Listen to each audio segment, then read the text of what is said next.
This is Megan Meiers, and what happened to her was absolutely tragic. It should have never have happened, and this goes to show what happens when you cyberbully somebody. And the fact that an adult did this wasn't just another child. This was an adult masquerading as a child. And it's completely sad that this happened.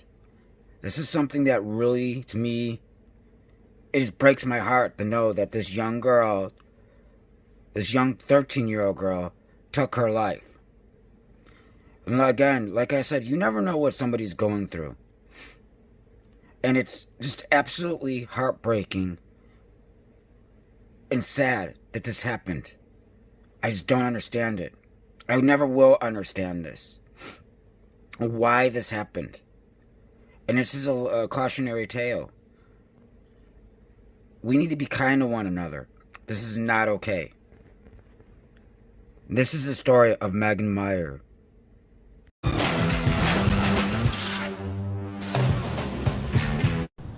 What happened here is horrifying. Why it might have happened will leave you incredulous. She was just a good girl. Tina Meier of suburban St. Louis is the mother of Megan Meier, who had lived a challenging childhood. She got bullied in school, and she had big self-esteem issues. She had struggled with depression since she was in the 3rd grade. Megan's mother and father allowed her to set up a MySpace account under their supervision, and said their 13-year-old swooned when she got her first affectionate note ever from a boy named Josh Evans. He thought she was really pretty, posted on her comments on her pictures, you know, this is beautiful, your eyes are beautiful. For about a month, Josh sent her instant messages saying things like, "Lucky me and lucky you, 'cause you're my number one." But Megan's mother and father started getting suspicious, because although the notes were not explicit, their parental instinct told them something wasn't right. I did contact the police department, and I called and asked to be transferred to the cyber crimes division to see how can I check to see if this MySpace account is real. Nothing you can do. And then one day, it was a whirlwind. It was Josh saying horrible things to Megan, Megan saying things back to him. Nasty messages from a boy who just a day before meant everything to this lonely girl. One in particular cut deep. The world would be a better off place without you and have a shitty rest of your life. Megan was distraught beyond words. This is the part I'll never forgive myself for, because she was looking for me to help calm her down like I normally always did and be there for her. And I was upset with her because I didn't like the language that she was using, and I was upset that she didn't listen to me and sign off when I told her to. And so I was aggravated with her about that and told her that she knew better. And she just said to me, "You're supposed to be my mom. You're supposed to be on my side." And she took off running upstairs. It was too quiet for too long in that upstairs bedroom. Tina left, walked upstairs. I didn't really pay much attention to it. And then I just heard a blood-curdling scream. I just saw her hanging from her closet. When she just screamed, I was right there. I tried picking her up. I held her, and I yanked the whole closet thing out of the wall. And Tina ran and got a knife so I could cut the belt from around her neck, and then started performing CPR. She had tears the entire time running down the side of her face until she passed away. Just like, please, Megan, breathe. Megan was pronounced dead the next day. When Ron Meier came home from the hospital, he wanted to find Josh Evans, let him know what he had done to his little girl. The first place he tried to look was Josh's MySpace page. It was deleted. The whole Josh Evans no longer existed. A month passed as the Meiers struggled with their grief, searching for answers why their daughter went to such extremes, and who was the boy who drove her there. Then a neighbor told them something stunning. Josh Evans was actually the creation of a mother who lived on the same block as the Meiers, a mother who actually went to Megan's funeral. According to an official police report, that mother acknowledged it. The report saying, in the months leading up to Meiers' daughter's suicide, she instigated and monitored a MySpace account which was created for the sole purpose of communicating with Meiers' daughter. The Meiers were told the other family wanted to find out from Megan why she was having a dispute with their own 13-year-old daughter. As if my daughter would have killed herself with a gun. They loaded the gun for her. We are not reporting the name of that other family to protect the identity of their daughter, but did go to their home to try and get their side of the story. Is anybody home? The woman's father answered the door. In a soft voice, the grandfather said it was sad, but then would not say if he thought the police report was wrong. Have you talked to these people since then? Yes, I have. What have you said to them? Probably things that I can't say on camera. For the first time, we're going to hear from someone involved in the case, an exclusive interview with a young woman who says she created this page to trick a 13-year-old St. Louis girl who later killed herself. She and two others posed as a teenage boy and befriended the girl online and then sent a series of messages that may have pushed her over the edge, she fears. ABC's Deborah Roberts has more on all of this. Deborah. Diane, so many people have asked, where were the adults in this situation? Well, in an exclusive interview, the young woman who is at the center of all of this is speaking out for the first time and says there was an adult there. And worse, she was taking part. In the year and a half since Megan Meier took her own life at age 13, her small, close-knit neighborhood still is struggling to heal. Just months ago, Megan's parents, Ron and Tina, could barely contain their pain. My life is nothing even remotely resembles what it was before.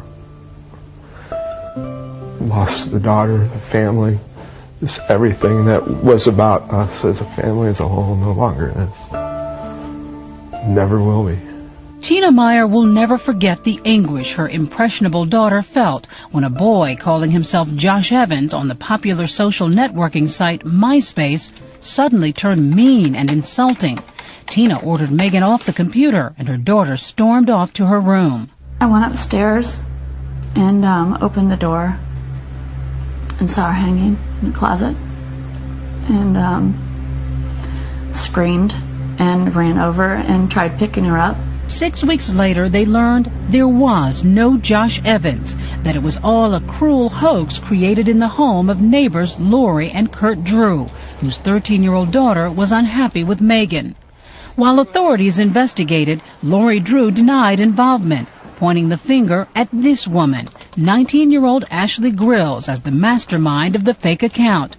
But Grills, a longtime family friend of the Drews, insists that Lori was deeply involved in the deception. Who said, let's go online?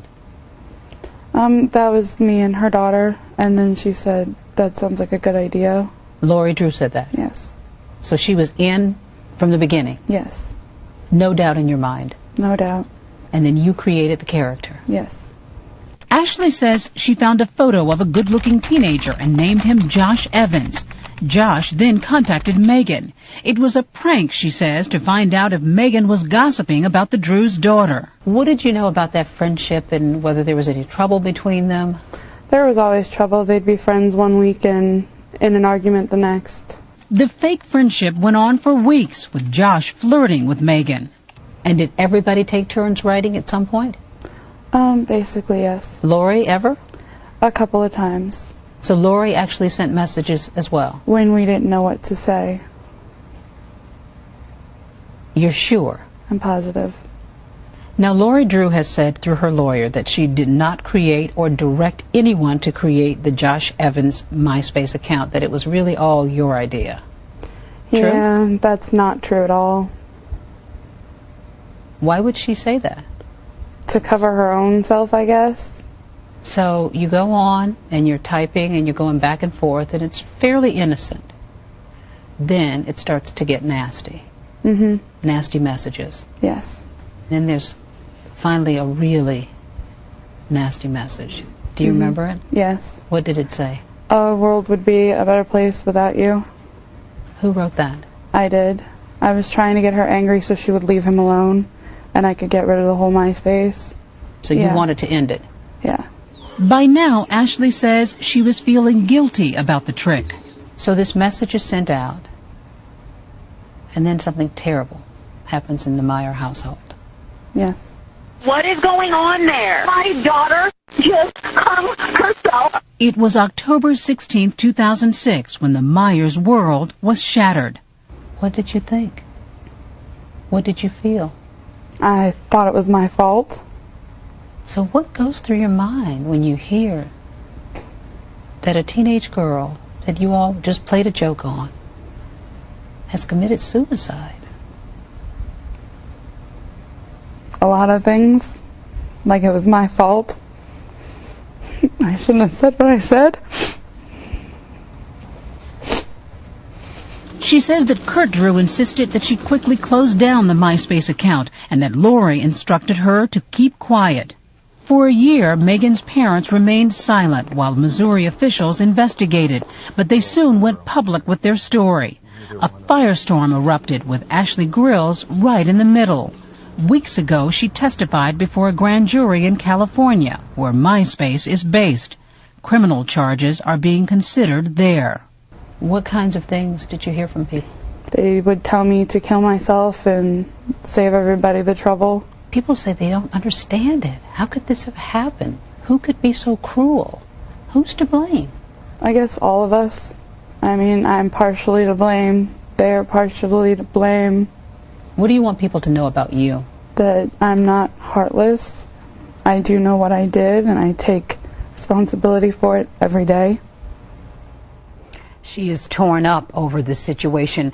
When contacting the Drews' lawyers last night, they told us that they stand by the original statement that Lori Drew did not create or direct anyone to create the Josh Evans MySpace account, and though she was aware of it, that she never sent any messages, Diane. So, of course, it's a he said, she said, but a horrible situation that could now result in maybe criminal charges. It's just agony, this story, isn't it? And there's no going back. And this young girl says, you know, you have to be careful what you say online because someone could be hanging on to your every word.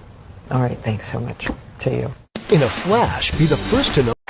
Okay, we've all heard the old saying, sticks and stones may break my bones, but words will never hurt me. Well, what if hurtful words were posted on the internet for the entire world to see and never erased? It's being called e-vengeance, bullycide, or cyberbullying, and it is on the rise and out of control. In the old days, bullies attacked on the playground. Now they attack online. Cyberbullying is a growing menace, which schools have trouble controlling. On this message board, kids write about who they hate or who they think is pregnant or has an STD. John Halligan believes depression from cyberbullying contributed to his son's suicide at age 13. 17% of girls said they had bullied someone online. She was basically calling everyone whores and sluts and hoes. I had like 300 emails saying that I was a whore and everything. Cyberspace is the new venue for the schoolyard bully. Well, it's a story that's made national headlines. 13-year-old Megan Meier committed suicide after being bullied online by who she thought was a teenage boy. But little did her parents know at the time that the bullying actually involved their adult neighbor who lived just 4 doors down. And the whole thing, the whole person she was talking to on the website was a hoax. It was a made-up person. Take a look. On October 16th of 2006, my daughter Megan hanged herself in her bedroom. Megan was 13 years old. Megan had a MySpace account, and she had become friends with a boy named Josh Evans and corresponded for roughly 4 to 6 weeks. Megan received a message from Josh Evans stating that he did not want to be friends with Megan any longer, that he heard she was not a very nice person. Megan was absolutely getting bombarded with these insults. And she said, Mom, you know, they're just being mean to me online. I was aggravated, so I had my voice raised with her. You knew better than to stay in the MySpace. You knew the rules. She was really upset. And I said, Megan, I am really disappointed with you. And she said, you're supposed to be my mom. You're supposed to be on my side. And she took off running upstairs. And those are the last words that she said to me. Tina came into the kitchen, and we were talking about basically, why was Megan on the computer? Then all of a sudden my heart just dropped. I just had this horrible feeling. I turned around and took off up the stairs. I heard this god-awful scream. I ran upstairs into Megan's room, and she was hanging in her closet. I grabbed Megan in one arm, and she had a belt around her neck, and it was really tight, and I couldn't get it off. So I grabbed Megan and picked her up with one arm, and I grabbed the whole closet organizer with the other arm and ripped it all out of the wall to get her down. Tina called 911. Okay, what's going on there? My daughter just hung herself. Tina and I rode along in the ambulance with her, and we got to Children's Hospital, and they put her in the ICU.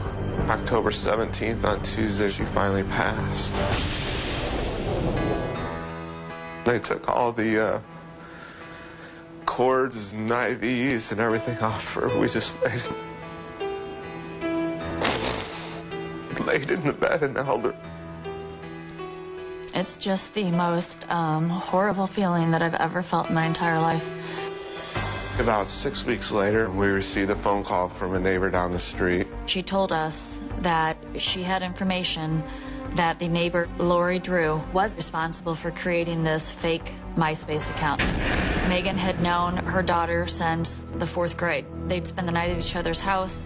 Lori Drew and her daughter, they created this MySpace account as a joke. They wanted to find out what Megan was saying about their daughter. Lori Drew confessed in the police report that that's why she created this Josh Evans account. I do blame Lori Drew for what happened to Megan, without a doubt. We were connected with the FBI, and through the investigation, we found out later in the spring of 2007 that there just was not a law that they could fit it into. The Drew family totally played us like fools. It is cyberbullying to the 10th degree. And the fight to me now is to fight for justice, for the laws to change. This is not just things that you see on TV. Megan was a real person, a real girl with real dreams. I remember when this happened, and I mean, it completely blew my mind. It was so tragic that somebody got online, created a fake account to bully a 13-year-old girl. There's no excuse for it. You know, it's very easy to create a fake account and remain anonymous, anonymity. But what happened with Megan was completely, absolutely tragic. It should have never happened. This was a 13-year-old girl. Now, I'm sure some of the people probably feel bad. They probably didn't expect that Megan was going to take her own life, but you really don't know what somebody's going through.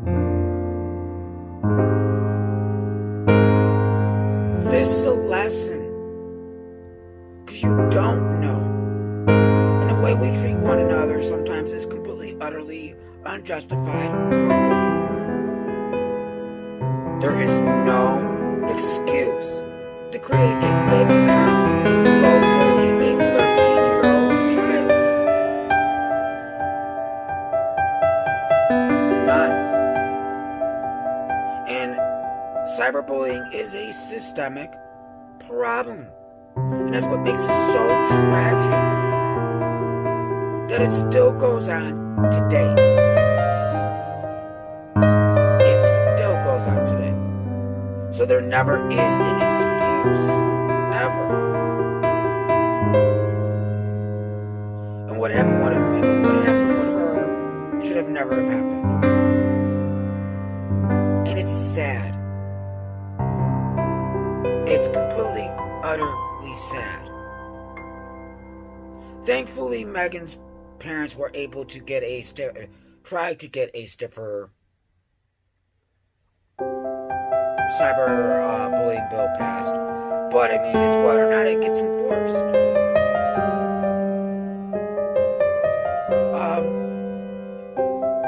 We flashed to October 10th of 2012 when Amanda Todd took her life. was tragic. There needs to be more protection for children online, sadly. It is far too easy. This was a complete, utter tragedy that should have never have happened. And it's sad because now Megan is no longer here. We don't know what went through her mind. Was it a knee-jerk reaction? We'll never know.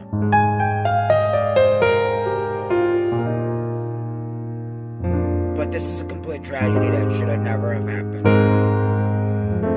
Ever. And this was a tragedy that should and could have been avoided. Bullying is not funny. Period. I'm too one man tiger. I'll see you guys next video. I love you guys. Stay safe. Be kind to one another. I'll see you next video.